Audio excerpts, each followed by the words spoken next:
Muy buenos días, queremos agradecer la invitación a participar en esta conferencia que, bueno, lamentablemente, como todos sabemos en la actualidad, va a tener que ser en esta modalidad virtual, así que ya iniciamos explicando esta primera parte que voy a estar presentando yo. Primero nos gustaría hacer un contexto que explique la motivación de este proyecto tan ambicioso. Luego iremos contando desde su inicio hasta casi la actualidad cómo ha ido evolucionando, y le vamos a contar técnicamente algunas de las implementaciones que ya tenemos hechas. Vamos a hablar un poco sobre el contexto. Allí en el año 2013-2014 hubo una investigación muy interesante que en realidad se basó en otras dos investigaciones, pero lo que hizo fue cruzarlas, y lo que se analizó fue, por un lado, país por país, la relación entre el índice de desarrollo humano, que es un índice que en cierta medida toma la calidad de vida de un país en función de su acceso a la educación, a la salud y a los recursos energéticos, y por otro lado mide el consumo per cápita de energía de ese país. Cada uno de esos países representa allí un puntito. Cada uno de esos puntos tiene en la abscisa el consumo de energía y en la ordenada el índice de desarrollo humano. Si intentamos encontrar una curva que machee, que fitee de la mejor manera esa evolución, lo que se encuentra allí en ese color gris es una curva que indica que a medida que un país quiere y pretende aumentar su índice de desarrollo humano, su calidad de vida, indefectiblemente requiere acceder a un mayor consumo de energía. Esto tiene algunas consecuencias interesantes a la hora de analizar, porque lo que hicimos nosotros hace ya 2 años fue una investigación continente por continente. Entonces, allí se ve cómo los países más pobres, que son los del continente africano, se encuentran más sobre la izquierda, y casi que se encuentran sobre la curva que hemos usado para representar de la mejor manera a esta dispersión que luego empezamos a encontrar. Si vemos luego los países del continente americano, así en color rojo, ya empieza a haber alguna dispersión. Eso quiere decir que los países más pobres, toda la energía que tienen la usan para poder desarrollarse en una primera instancia, pero luego empieza a haber cierta dispersión si analizamos lo que llamamos Australasia, el continente Oceanía y Asia, en esos colores verdes muy dispersos, porque hay países que producen petróleo y la verdad que no son muy eficientes en su uso, y allí en color amarillo los de mayor desarrollo, que son los países europeos, que también tienen bastante eficiente el uso de su energía. Se colocan todos allí sobre esa línea roja que fitea esta evolución que mencionamos, que relaciona el aumento en el índice de desarrollo humano en función del aumento del consumo de energía. Lo que vemos entonces es que estos países europeos, si los analizamos, más adelante vamos a ver que son los países de la OCDE, y esos países lo que han hecho desde la crisis del petróleo ha sido apostar a programas de eficiencia energética, como ya lo veremos más adelante. Ahora vemos esta relación en función del crecimiento de la población. Lo que tenemos allí, todas sumadas los tipos de energía en los últimos 2 siglos, y el aumento de la población en rojo. Bueno, la base que no se ha dejado de utilizar es la biomasa, leña, carbón, en su estado natural, y luego sí, lo que vemos en esos dos colores azules, porque vienen juntos, es el petróleo y el gas.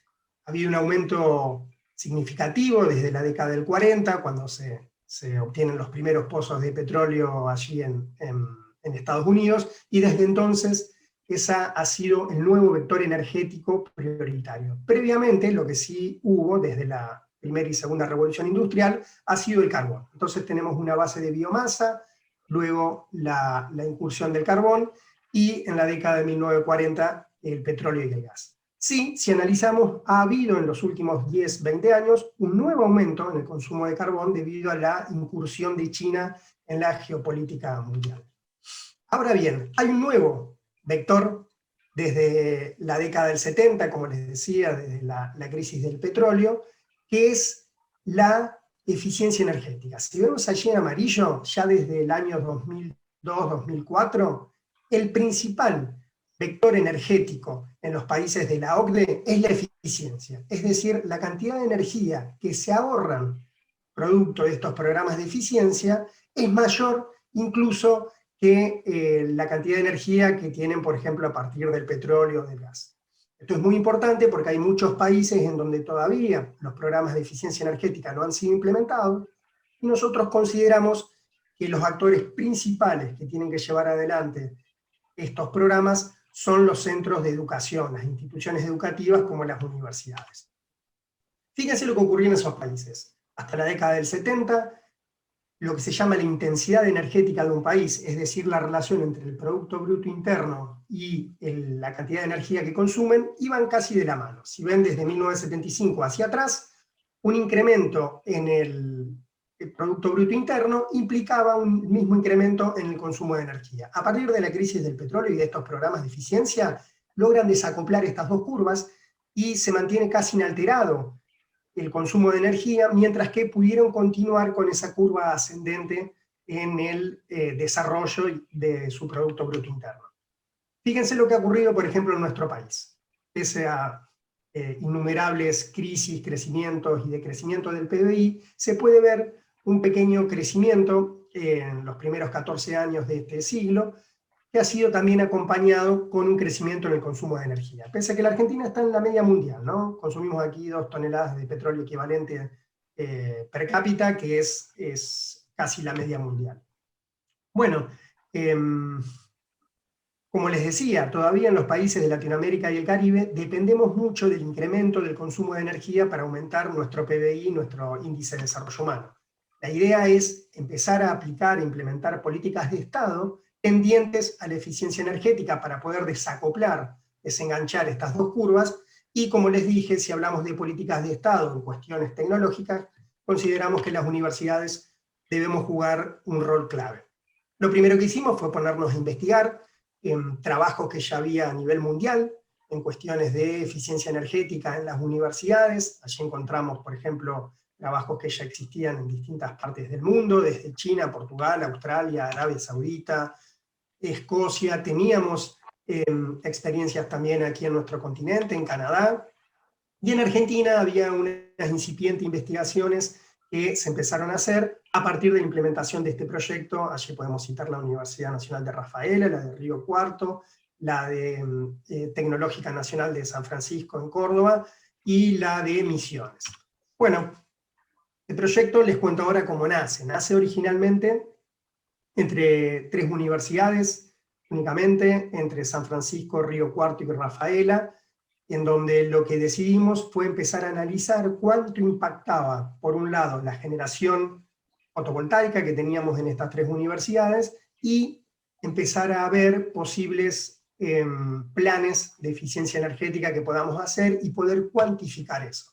Bueno, esto ha ido creciendo gradualmente, y ya a fines del año pasado éramos 20 universidades de 12 provincias diferentes. Aquí en nuestro país se divide en provincias, tenemos 23 provincias.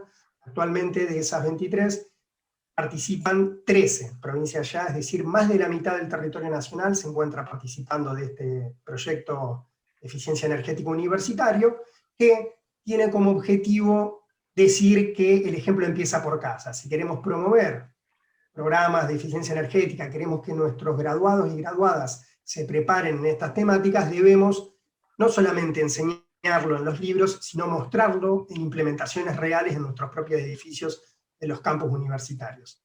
Bueno, esto no ha sido fácil, llevó ya unos 3-4 años, tenemos reuniones periódicas en donde teníamos reuniones presenciales periódicas, donde intercambiamos experiencias. Desde el año pasado hacemos encuentros virtuales periódicamente, y lo que hemos unificado han sido criterios para el monitoreo y la medición de variables eléctricas con equipos comunes que no solamente miden el consumo de energía, sino que también tienen la capacidad de reportarlo a una nube, y estamos desarrollando una plataforma virtual en la web en donde uno puede geolocalizar tal o cual universidad, tal o cual edificio, y ver en tiempo real el consumo de energía que tiene, y a partir de los planes de eficiencia energética cuantificar cuánto se ha logrado reducir el consumo, pese a que se mantiene nuestro PBI, que sería las clases que se dictan y los graduados que vamos teniendo año a año. UTN en la Argentina son las Universidades Tecnológicas Nacionales, una universidad, pero que está en todo el país. Esta es la de la ciudad de Reconquista, ya ha implementado estas mediciones. Aquí en Rafaela, además de la Nacional de Rafaela, está la UTN de Rafaela, que también lo ha implementado. Allí estamos nosotros, hemos colocado al momento ya 4 medidores, eso fue el primero, y luego los análisis.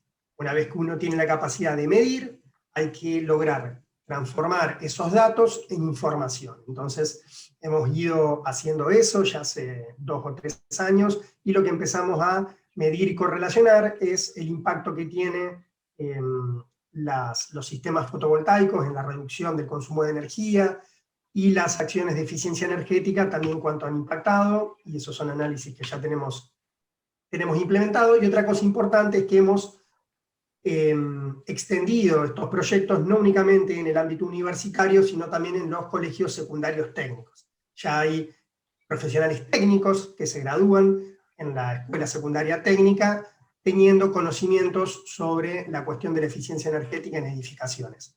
Esas son implementaciones que hemos hecho aquí en la ciudad de Rafaela, en el colegio técnico, en donde se forman técnicos y técnicas en electromecánica, en mecánica y en informática.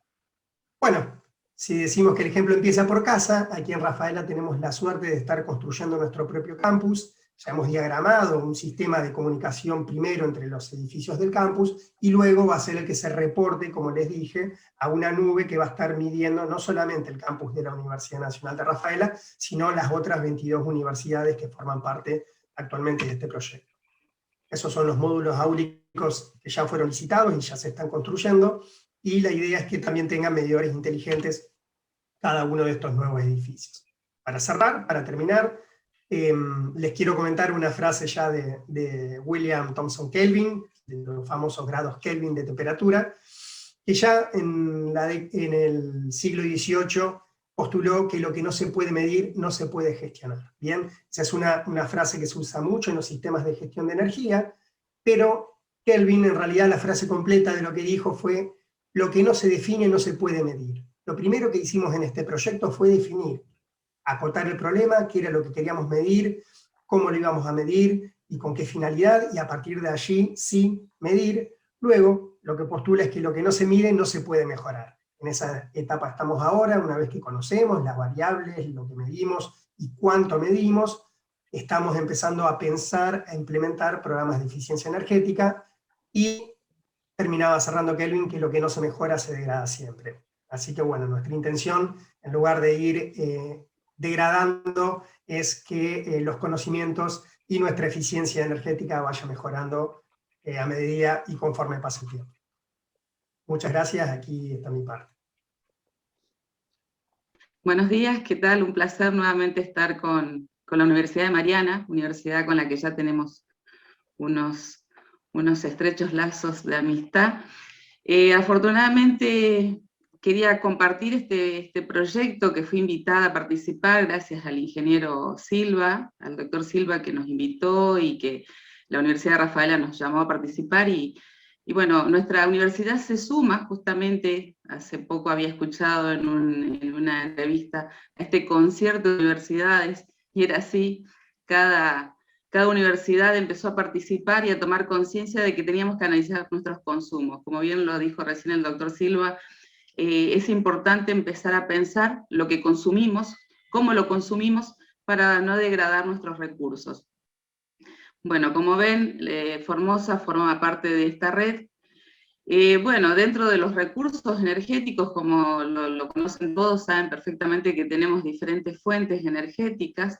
Nosotros, nuestra universidad, la Universidad Nacional de Formosa, está bien en el norte de Argentina, en donde nuestra incidencia solar realmente tiene una preponderancia y una característica que hace a que tenemos que empezar a considerar este recurso como una fuente energética fundamentalmente para, de hecho lo consideramos, pero fundamentalmente para nuestros ambientes educativos, nuestros campus universitarios.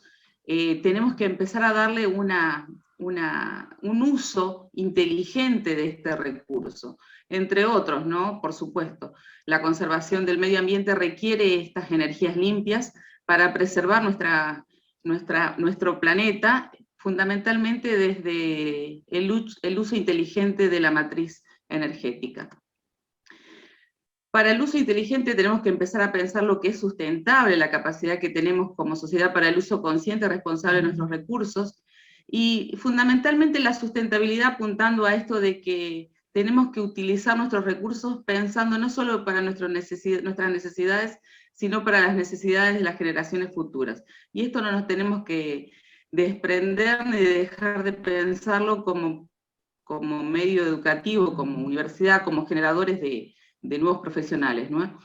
En cuanto a las variables de uso energético, tenemos que empezar a interpretar que dentro de nuestros campus tenemos que considerar nuestros consumos energéticos, nuestros costos energéticos. Pertenecemos a un sistema de energía que tenemos que identificarnos como consumidores de energía, por consiguiente tenemos que preservar ese perfil y no dañar a nuestros proveedores. Dañar digo porque nuestros consumos pueden generar punitorios, tenemos que identificar nuestros consumos, el perfil del uso de distintos equipos que componen el sistema, estudiar nuestros equipos dentro del campus, muchísimas veces como un sistema público, a veces no tenían una buena conservación, ahora empezar a considerar esto, el balance energético nacional, y es una herramienta cuyo concepto puede ser replicado en diferentes instituciones, para poder visualizar nuestro consumo y la energía primaria utilizada. Dentro de los tipos de usuario en la red nacional, nosotros tenemos identificados como usuarios pequeños, grandes usuarios y usuarios medios, que son justamente en base al tipo de atención que tienen nuestros consumidores, ¿no? Y dentro de eso podemos identificar los del nivel de tensión media, baja y alta. Bueno, fundamentalmente esto es para identificar nuestros usuarios que hasta ahora no lo veníamos como desarrollando dentro de nuestros campus, y fundamentalmente también otra cosa que quería aclarar, que nuestras fuentes de energía podemos pensarlas así, pensarlas como sus procesos de obtención y su capacidad de renovación. Tenemos que apuntar justamente a nuestras energías que sean renovables, que sean matrices limpias, que sean justamente este tipo de energías que puedan preservar y ser sostenibles en su uso, ¿no? En cuanto a nuestro campus universitario, esta es la Universidad Nacional de Formosa, como ven es muy extendido, tenemos muchos módulos o facultades, la Facultad de Salud, la Facultad de Economía, la Facultad de Recursos Naturales. Todos estos módulos en nuestros campus generan consumos, y estos consumos hay que analizarlos, y fundamentalmente ver que estos consumos van de una manera creciente, ¿no? Nosotros, como les comentaba al inicio de esta conversación, nuestra ubicación a nivel del territorio nacional, tenemos temperaturas muy elevadas, por consiguiente nuestros ambientes requieren de una refrigeración constante, y esta refrigeración obviamente tenemos que ver qué tipo de alimentación tienen que tener para que no sean tan elevados los consumos. No solo el tema de la refrigeración, sino la iluminación y todo lo que implica los consumos energéticos dentro de nuestro campus. En esta simulación, en este recorrido virtual, queríamos mostrarle más o menos cómo es nuestro campus universitario, ya que son prácticamente ciudades. Esto no solo se da en Formosa, se da en todas las universidades del territorio nacional. Son ciudades claramente de una gran extensión, en donde se alberga muchísimos módulos y consumos que claramente hasta ahora no se venían analizando y no se venían estudiando. Cuando hablamos de eficiencia energética tenemos que pensar no solo el tema de lo que se usa, de cómo se usa, en qué horarios se usan las energías, de manera de ventilar e iluminar nuestros ambientes. Claramente tenemos que identificar nuestra facturación, más allá de que sean edificios públicos, nuestras facturaciones, nosotros somos universidades nacionales que obviamente tenemos presupuestos de la nación, pero nuestros consumos tienen que estar controlados y medidos para conservarlos y poder destinar ese tipo de consumos a a otros ambientes, ¿no? Y a otras necesidades de nuestro sistema educativo. Bueno, no quiero extenderlos demasiado. A partir de que nos invitan a participar, y ya antes estábamos gestando dentro de nuestra universidad la posibilidad de generar este tipo de laboratorios. Nuestros laboratorios, en principio tenemos laboratorios de BioLab, que es justamente un laboratorio de biotecnología asociado a todo lo que es el tema de vegetales, y hasta ahora no habíamos tenido un laboratorio como lo que estamos en este momento queriendo implementar y que lo estamos llevando adelante, es el Laboratorio de Energías Renovables, Energía Cero. Estos se han marcado dentro de este proyecto de eficiencia energética justamente para incorporar una transferencia a nuestra sociedad de nuevos sistemas energéticos y fundamentalmente de aquello que queremos incorporar como un uso consciente de la energía. Este laboratorio ha tenido una propuesta bioclimática, justamente analizando su orientación, su determinación, todo esto dentro de justamente la capacidad que tienen este tipo de estructuras, el diseño bioclimático. Y fundamentalmente lo que no queremos dejar de pensar es que la energía la energía no se crea ni se destruye, solo se transforma. Nosotros queremos incorporar justamente este uso consciente de la energía, y en un trabajo en red, en un trabajo en que justamente lo que va a proponer es no solo el uso consciente, sino la transferencia, la generación de propuestas comunes, la consolidación como un equipo de trabajo, de formación para nuestra región. Yo creo que esta posibilidad de trabajar en red, como lo promueve el proyecto de eficiencia energética, lo podemos trasladar no solo a nuestro territorio nacional, sino también a un territorio continental. Por eso es tan interesante poder contarles a ustedes este proyecto, ya que en una de esas podemos sumar a la Universidad de Mariana y a todas las universidades que quieran participar de un proyecto de eficiencia energética para poder incorporar datos medibles de consumo, datos eficientes, y también esta posibilidad de, vuelvo a recalcar, esta posibilidad de trabajar en red, de conformar equipos que estudien, que analicen y que transfieran este conocimiento. Así que bueno, esta es la propuesta, les agradecemos su presencia, su atención, muchísimas gracias.